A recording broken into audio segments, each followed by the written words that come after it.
Support for Audacious with Kyone Wolf provided by a generous contribution from Suzanne Hopgood in memory of Frank Lord.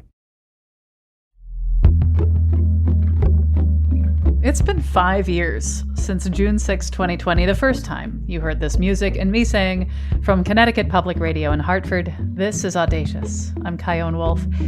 Since then, we've had the honor of talking with so many people about, well, just about everything, from being a death doula, to having foreign accent syndrome, to dumpster diving, to people who regret becoming parents, to one episode where the only thing my guests had in common was that they were all named Pat Smith. Today, we're taking a look back, revisiting a few of the many conversations and people we haven't stopped thinking about over the years, like Jeffrey Marsh. They spent 2 decades as a Buddhist monk before becoming a leading voice for non-binary identity and activism. We'll also check in with Toby Dorr, whose life took a dramatic turn after sneaking her incarcerated boyfriend out of prison in a dog crate. And we'll reconnect with the wife of one of our most memorable guests, Dr. David Meyers. He spoke to us in the final months of his life after being diagnosed with glioblastoma. We talked about what it meant for him to face the end of his life and what truly matters when time is short. But first, we're catching up with someone very special from way back in episode 3, which was called People with Speech Disfluencies Have a Lot to Say.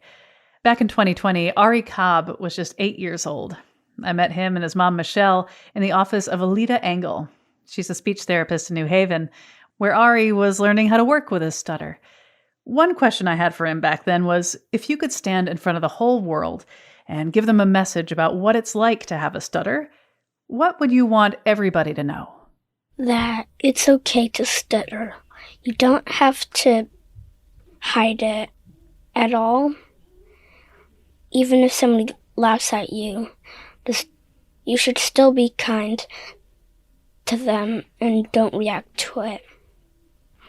And feel like it's nothing, and just be glad that you're still learning.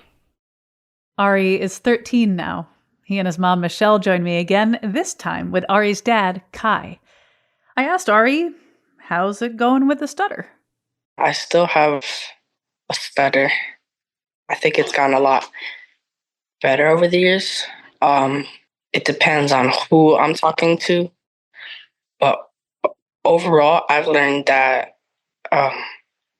it just doesn't affect me anymore. You know, like I used to be very absorbed on the topic and be worried about it. But I just know that that's a part of me. But my speech has been great.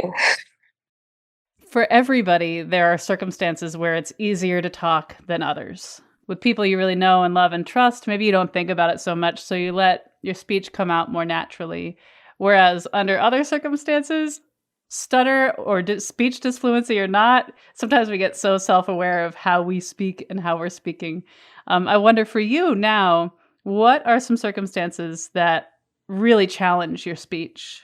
And what are some circumstances where you feel the most free-flowing?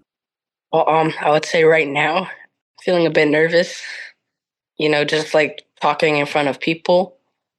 I noticed that anytime that I'm answering a question in class and everybody's silent except for me, I feel that I'm singled out, and then I start to feel like, I don't know, just kind of weird and not myself. Because I feel like when other people are answering or questions, maybe somebody else is having a side conversation or something. That's just how I notice things. And what are some circumstances where you feel like you don't even think about how you're talking? When I'm around my family or when I'm having a conversation with my friends, I don't really think about it too hard. And sometimes I catch myself. And also, if I'm meeting somebody new, I try to keep calm and try to not make a bad impression, but an impression that maybe they wouldn't be expecting. How much do you think going to speech therapy with Alita helped you? And how much do you think you could have figured some of this out on your own? Alita really helped me because she gave me a lot of really good like tools and resources and stuff by like helping me learn that there are other people who have the same thing about me. And also she introduced me to the summer camp that's called Camp Words Unspoken, which is a place for kids who do stutter. And I think that the most helpful thing would be meeting other kids who are my age and adults as well who also have a stutter. Michelle, you and I got to meet each other at Alita Engel's office, and you were so clearly totally full of love for Ari. And it felt in ways that you were learning a lot from him. I'd love to hear your perspective on what these last couple of years have been like. So proud, and re-listening to the interview with you, I came to tears myself. Every single time that I hear, I'm so proud of the growth that he's had, the level of acceptance and advocacy that he has for himself, and making that space in any conversation that he's in. There is no fear, and I learn every day. Sounds like it. Hey, Kai, what do you think? So, as a person who also has a stutter that I've really have learned to live with in a totally different way than when I was Ari's age, I'm also just really impressed by how Ari holds space for himself and how he's able to navigate, in the world. It's sort of like light years away from where I was at, where at that age, just not really feeling like I had any community or support or really a sense of understanding on what was going on or how to advocate for myself. And when I first noticed that Ari was stuttering, it scared me to death because remembering my own experience. And yeah, I just have been so in awe and really grateful that Ari's having his own experience and a much more healthy one.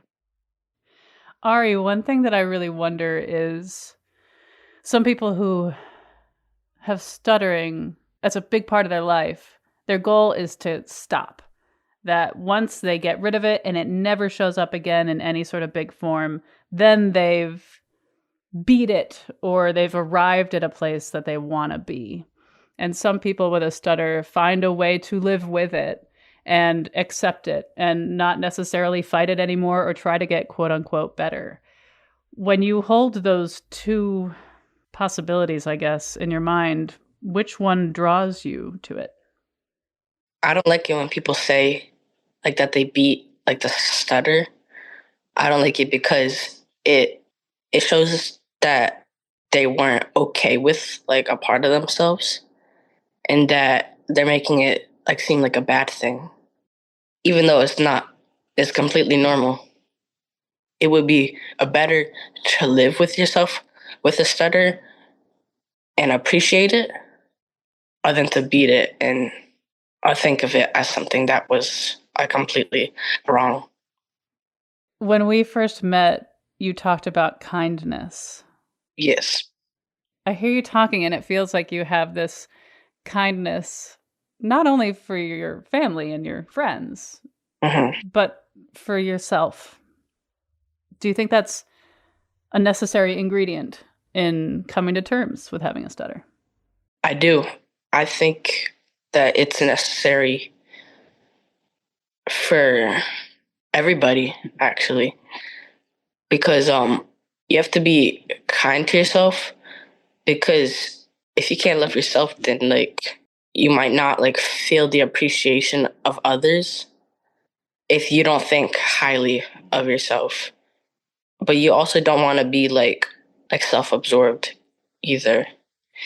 And I think that really relates to having a stutter, because That's a part of you. You can't change that. Well, Ari, Michelle, and Kai, thank you so much for reconnecting with me. Thank you for having us here. Thank you, Kyle. When Toby Dorr appeared on Audacious in 2023, the title of her episode was Why'd You Do It? I Snuck My Incarcerated Boyfriend Out of Prison in a Dog Crate. See, back in 2006, she had a job teaching men who were incarcerated at Lansing Correctional Facility how to train dogs. One of those men was John Maynard.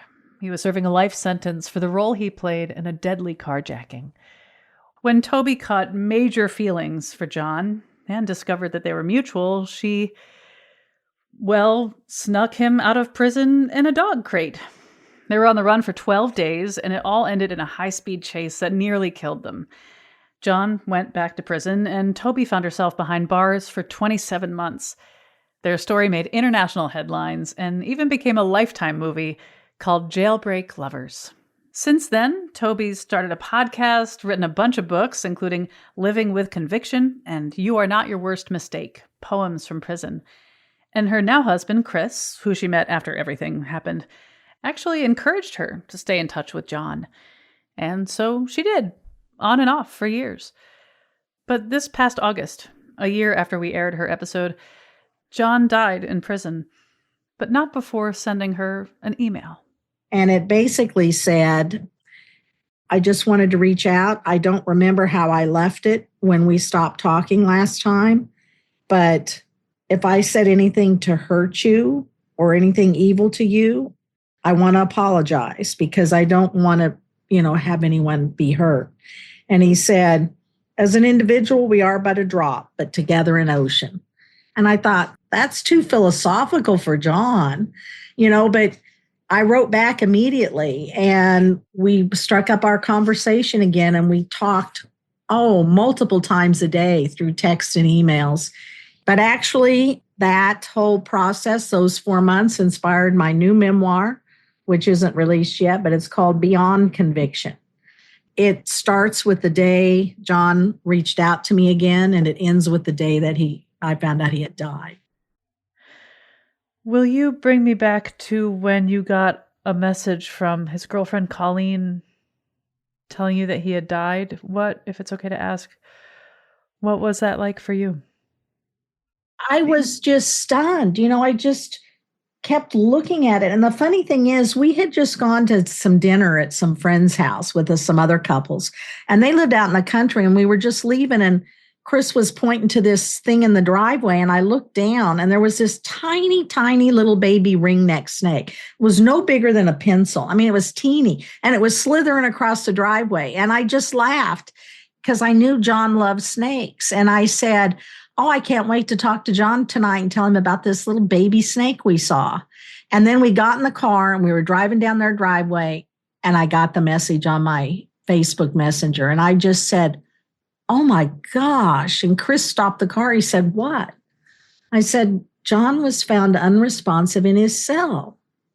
I said, what does that mean? Unresponsive? Does that mean he's dead, or does that mean they're fixing him? And Chris said, oh, Toby, I think he's gone.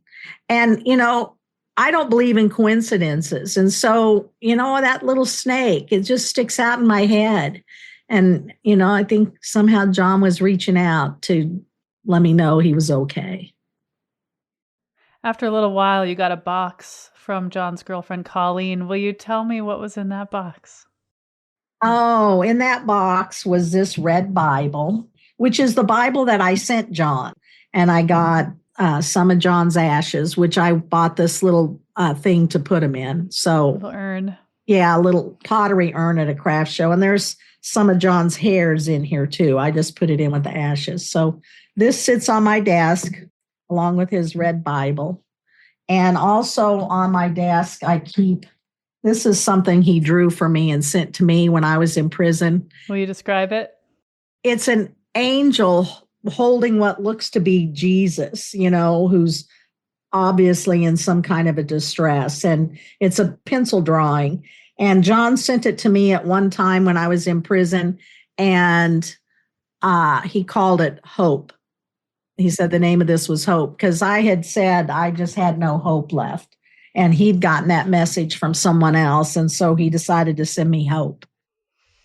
And what I love about this video is, first of all, the gesture of it from Colleen to send you these items. And also your sense of humor right at the top of it. You were like, I guess it won't be the first time I've released him from a box. Yeah. Yes, that's right. And you also said that he's finally free. Yes. I'm sad because I can't talk to him anymore. And I love talking to him, but I am so happy for him because he is finally free. And, you know, when you take away a person's hope and they have nothing left to hope for, they have nothing left to live for either. And it just, you know, a man without hope is gone. It's just gone. You're a really deep person and a really thoughtful person, and your interest is in helping other people move on from mistakes they've made. I'd love to hear more about that. You know, John's death just sparked this something in me that I've got lots of work to do, you know, and we're all getting older and I've got to get it done. I can't just, you know, take it easy. So in the last 3 months, I have finished the last 6 of my 9 workbook series. I have created 6 guided journals. I've written a second memoir, and I wrote a parable even. And now I've decided I'm getting ready to start a series of children's books that are based on my workbooks for women.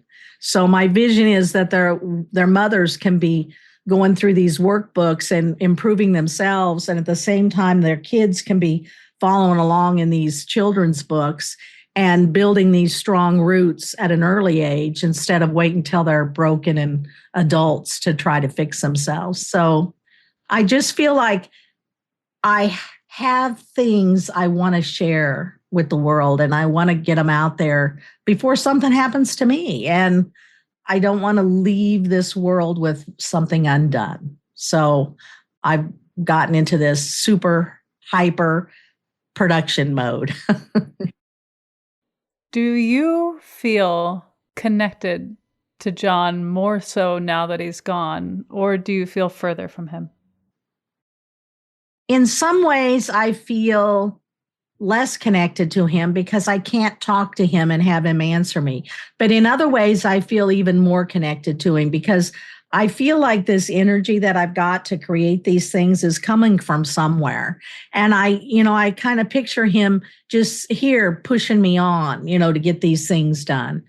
I believe, when you're gone, you're still around the people that you love and you're still making a difference to them, even if they can't see or feel it. So I think probably I'm much closer to him than I was. Well, I've asked everything I planned on. Is there anything else you want to make sure you leave our listeners with? I think it's so important that we realize that everything we do makes a difference. And sometimes there are just these very small ripples, but we all know what ripples can grow into. So put the good things out there into the world so you're making good ripples. Toby Dorr, thank you so much for reconnecting with me. You're welcome. It's been my pleasure. When we get back, I catch up with activist Jeffrey Marsh about life and the importance of resilience. Not, putting lipstick on a pig. It was still difficult to go through, and I wouldn't wish tragedy on anyone, but the human condition is lots of ups and downs. I'm Kyone Wolf. This is Audacious. Stay with me.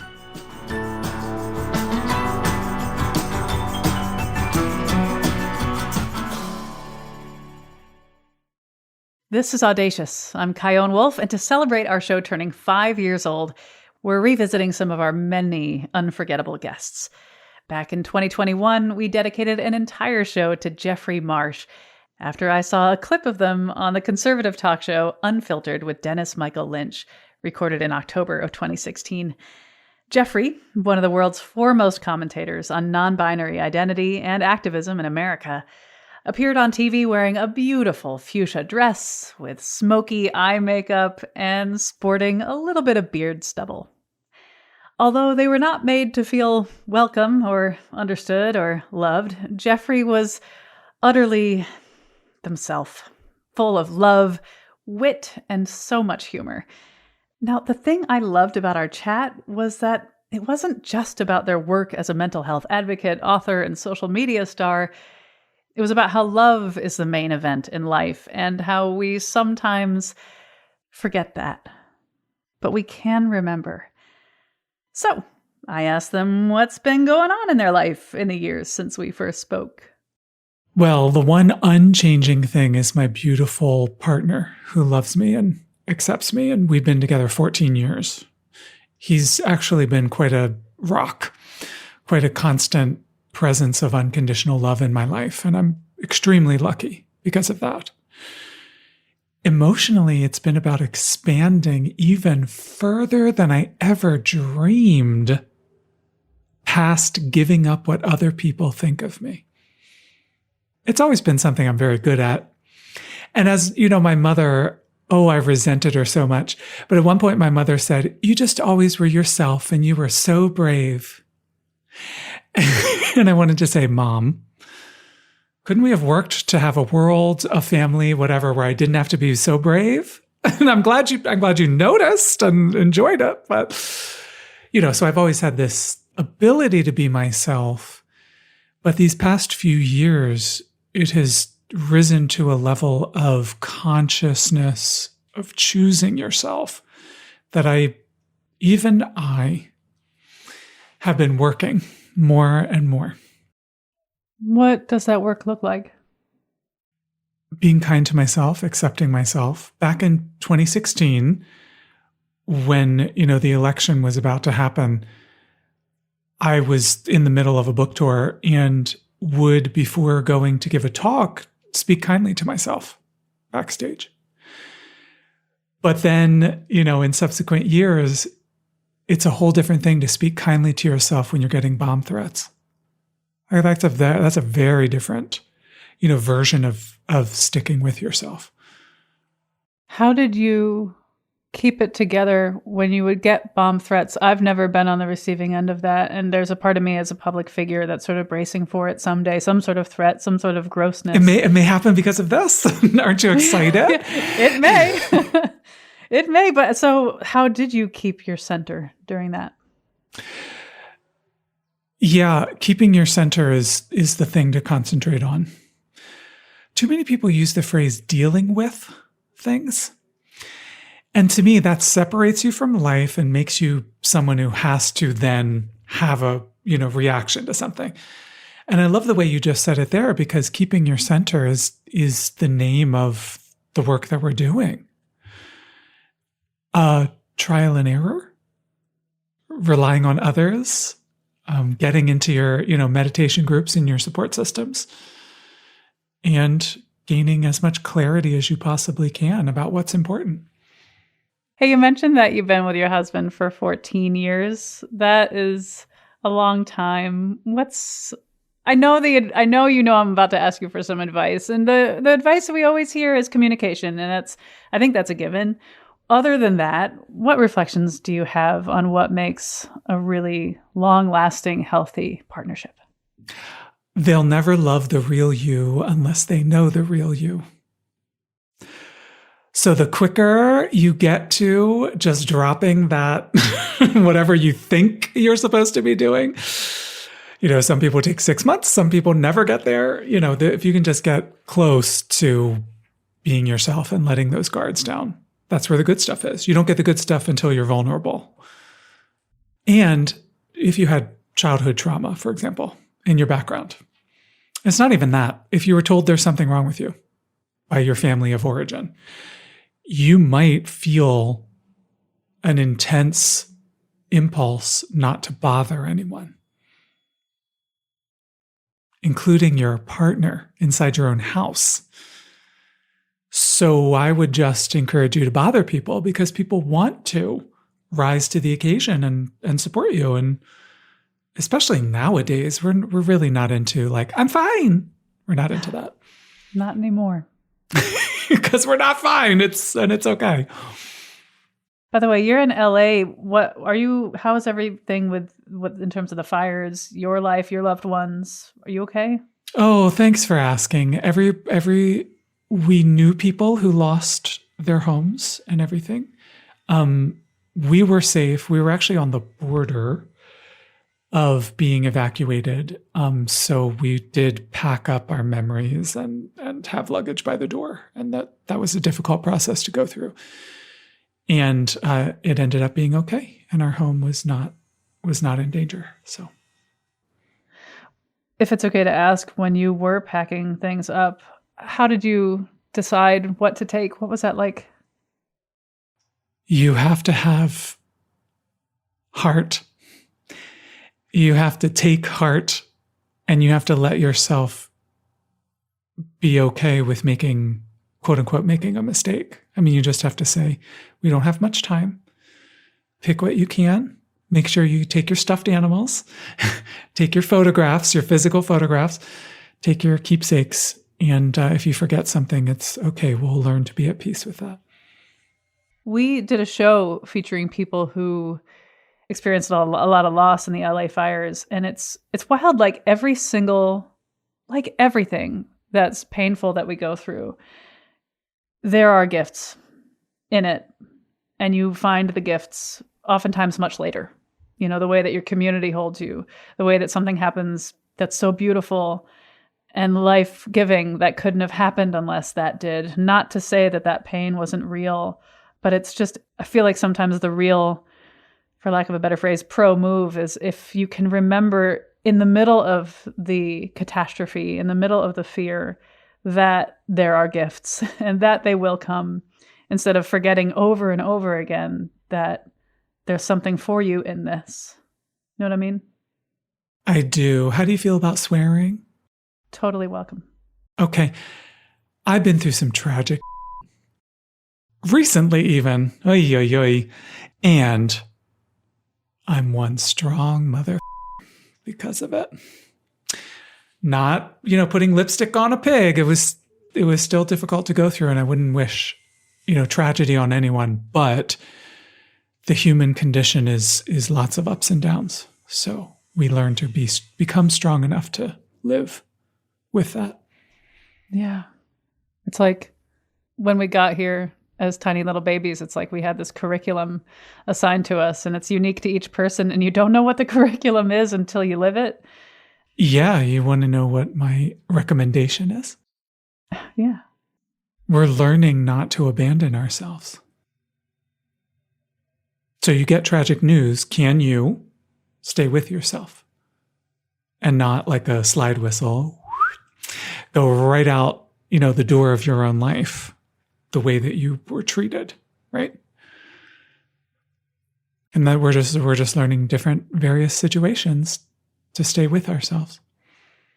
On my refrigerator, I have all these Post-it notes of stuff I've learned in the last couple of years that I need to be reminded of. And one of those Post-it notes just says, stay. Stay with it. Yep. Well, Jeffrey Marsh, thank you so much for talking with me. Thank you. Some of what you just heard will be part of a much longer, full-length episode with Jeffrey, airing in a few months. You'll hear us talk about their thoughts on the fundamental goodness of humanity, why publicly responding to hateful comments is so powerful, and why they're optimistic about the future of the United States. All in a day's work for Jeffrey. Don't miss it. After the break, I remember David Meyers, the guest who changed my life in profound ways, with his wife, Hannah Joyner. Hannah describes what she hears when she listens back to my conversation with David. I think I had forgotten some of the softness that he had at the very end.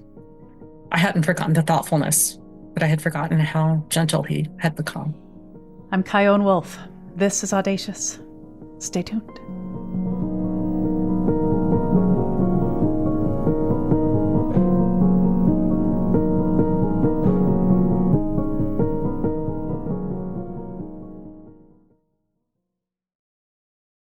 This is Audacious. I'm Kyone Wolf. We're ending this 5-year birthday look back by remembering Dr. David Meyers. He was a 54-year-old physician who became known across the country when he published an article about being diagnosed with glioblastoma, a brain tumor, and how he was committed to finishing knitting a sweater for his son Abe before he died. We invited him on our show to talk about his diagnosis, but also to talk about his life. He told the amazing story of how he met and fell in love with his wife, author, book critic, and historian Hannah Joyner. And David and I talked about how it felt knowing his death was imminent. We even talked about what he hoped his last meal would be. He died on July 2nd, 2023, but thankfully the episode aired in time for David and his family and friends to hear it. Now, I want you to hear his beautiful voice. Here's a clip from our conversation. Do you have... God, I hate asking this question, but words are obviously so important. And you read about famous last words, right? What do you think you'd like your last words to be? Before I answer that, I'm just going to take a sidestep and say there's a trope almost for people with cancer that they write letters while they're still here to get read by their loved ones and their friends after they die, in which they express what was important, why they loved them, what they think about them, why they're such special people. And I found that to be too much pressure on those specific words. So instead, I decided that I want to do that while I'm still here and while I'm alive, and they can hear it directly from me. So I speak those words to them, and I never miss an opportunity anymore to say, I love you. And that sort of surprises people, friends. And I say, I love you. So one way I could imagine my last words to be are, I love you. Maybe right before that, to my son and to my closest friends, is be kind. That's my wish. To each other, to all people, to all beings. After David died, I stayed in touch with Hannah online, but she and I never actually spoke face-to-face till she agreed to join us for an update recently, 2 years later. But before we meet Hannah and hear how she is and her reflections on David's life and death, I need you to know that meeting him had permanent and profound effects on me and the producer of that show, Jessica Severin DeMartinez. She and I got together to talk about just a few of the ways that we remember David. I have a reminder in my calendar for each first of the month to remember not to get caught up in the mundane. That's something he said. And it just, the way he said it, and it's such a good reminder to not focus on all the things you have to do, and there's all this mundane stuff, but yes, step away and do the big picture things and do the things that maybe don't even make sense and just live. So that was David. Thanks, David. Thanks, David. I think about David and I thank David because one of the things I asked him was, what do you hope your last meal will be? And he mentioned how much he loves dark chocolate. Yes, he did. And he said that after the show aired that he got what he called a lifetime supply of chocolate sent to him from friends and strangers around the world. But I'm not a huge fan of dark chocolate. I'm a white chocolate girly. You are. But I made this choice because I was thinking about how after David dies, he won't be able to enjoy the sensation of dark chocolate in the mouth. Right. And so I thought, what if, I love the idea of always committing to having dark chocolate in my home, and now and then, on somewhat of a regular basis, enjoying a piece and experiencing it, like slowing down and really feeling it in my mouth. And every time I do it, I say, hi, David. Yeah, special. Yeah. Hey. Hannah, hi, how are you? Good. How are you? I'm good. Wow, is it good to connect with you and see you in real life. Oh, likewise. Likewise. Thank you. Thank you so much for talking. Of course. First of all, how are you in general? I know that's a loaded question considering the world, but when people ask how you are, which I'm sure you get a lot, how does that feel to be asked, and what do you say? I'm doing fairly well. I still miss David an awful lot. Actually, last weekend, my brother got married to a really wonderful woman. And at the ceremony, I read from Song of Songs, which was one of David's favorites from the Hebrew Bible. Then they had someone read a poem from Rumi. And I don't think he realized it, but it was a different translation of a poem that my brother read at our wedding 30 years ago. So it was really quite moving to me. And This was the first wedding I've attended since David died. And I thought about him an awful lot and how much he would have enjoyed the wedding, how much he would have been smiling and crying, which he always did when things were joyful and meaningful. And he would have loved the dancing. There was a Greek band and everyone was dancing and they were teaching new Greek dances to us. And he would have loved that. And I would have loved dancing with him. And as I was there, I started thinking about how rather than just remembering those moments with sadness, which I still do, I am slowly remembering them with as sweet as well. And that's a process that has a long way to go still, I think. I'm curious about when we connected with you two. Jessica, out of the blue, sent an email saying, hey, we have this show called Audacious, and we read this article that David wrote about this sweater that he wanted to make for his son Abe before he died of glioblastoma. And we're curious about what it's like to know that your death is imminent. When you got that invitation, the two of you, what was that like? David was incredibly flattered first, but then he felt like he just couldn't do it anymore. I think for so long he had been so comfortable talking on screen or, giving lectures in huge auditoriums, but he couldn't think quite so quickly anymore. He considered just not answering at all. And then he thought, but it's so important that someone talk about some of these issues of being open and honest about mortality. And he thought maybe it's the only thing he could still do.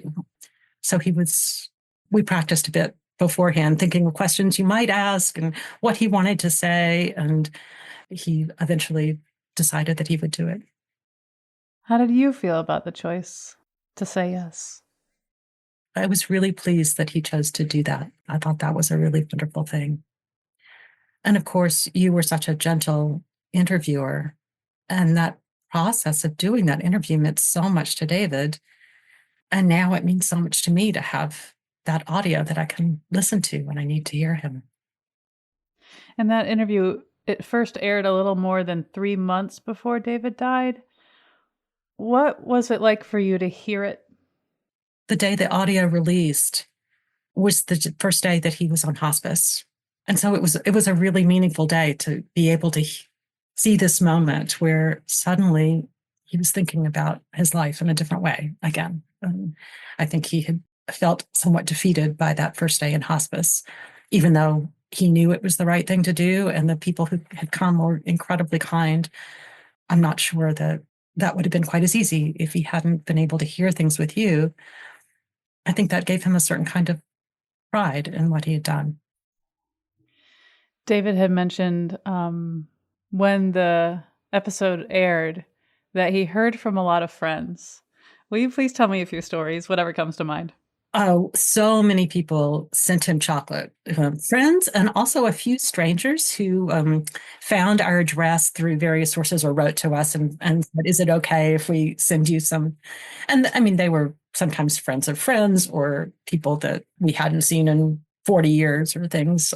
But yeah, it was pretty astounding how much chocolate there was in the house. I know he said a lifetime supply. A lifetime supply, exactly. When you feel David because of maybe something you hear or read or a spontaneous memory that comes into your mind, what's that experience like for you? Because on the one hand, like how lovely. And on the other, also how sad. Yeah, sometimes it takes me aback and it makes me cry or just be so startled that I can't quite move forward for a minute or more. Sometimes it's beautiful and wonderful and makes me feel really close to him. And I think sometimes it hurts when I really want to talk about something that's happened in the world. For example, he had long been an activist for peace in Palestine and Israel.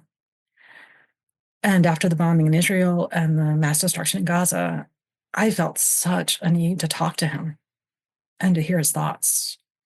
And then now, I mean, I'm sure as you remember, David was a physician and a healthcare researcher for the federal government. And he knew that his agency did such important work for the healthcare of Americans. And to see his agency decimated has been heartbreaking.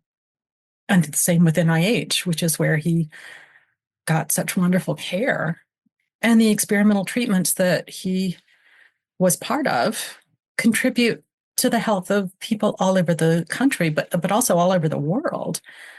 It's been hard not to have him be part of that discussion with me, but also he would know what to say on a larger scale, I think. Not that it would necessarily change things, but yeah, I miss that a lot. It makes me think about him a lot when events happen. It's not just the sort of everyday things that pop up and make me think of him, which can be tiny little everyday things, someone serving me his favorite kind of ice cream or whatever, will make me think of him. Or watching someone drink a stout, a chocolate stout, which was his favorite beverage. So little things and large things. After he died, did you listen to our interview again? And if so, what was that like? I believe my son and I listened to it together just a couple of days after he died. And then I've listened to it periodically at other times. There were times when I'd wake up in the middle of the night and not be able to get back to sleep. And I would turn it on and listen and fall asleep to it. And I've continued to listen to it occasionally. Does it resonate differently now? Or does it bring you back? Or both? Both. Yeah, I listened to it today in preparation for this discussion, actually. And it reminded me more of who he was at the very end of his life. I think I had forgotten some of the softness that he had at the very end. I hadn't forgotten the thoughtfulness, but I had forgotten how gentle he had become, how slow. He was a slow talker at the end, more like me. So, yeah. This next question you are totally free to pass on, but to the degree to which you're comfortable talking about it, what was his death like? In your interview, you asked him what he wanted his last words to be. And I think he said something like, "I love you and be kind." And as it turned out, he had almost no voice at the end. And the day before he died, he was alert a little bit, but was mostly unconscious during the day. But when I went to say good night, I was sleeping right next to him in a recliner next to his hospice bed. And as I leaned over to kiss him and say good night, and I said, "I love you." And he was fully alert and looking at me, and he really didn't have any voice left, but he mouthed love, and he puckered his lips as if he were kissing me. So I think love was his last word, which was pretty amazing. I know he mentioned to you that he wanted a lot of people he loved around him when he died.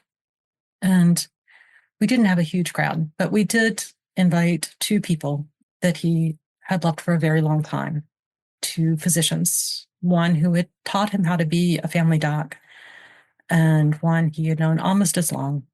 And they were here for the last few hours. And Abe and I were sitting there as well.